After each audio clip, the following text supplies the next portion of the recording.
Баршаңызға сәлем бердік. Бүгін сіздермен осындай таңғы асқа керемет жүгері ботқасын әзірлейтін боламыз.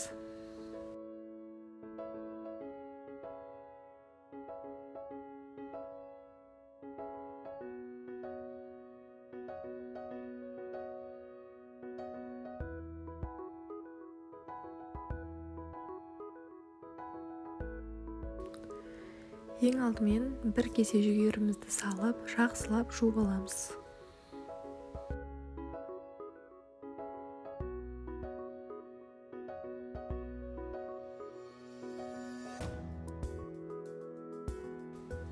Оны кастрөлімізге салып, үстінен 2,5 немесе 3 бокал су құямыз.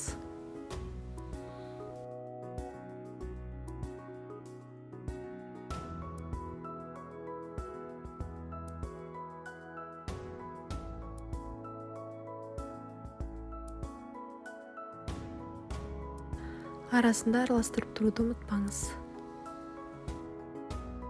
Осылай су тартылып қойылғаннан кейін тұз саламыз, шекер саламыз және де сүтімізді құятын боламыз 1 бокал.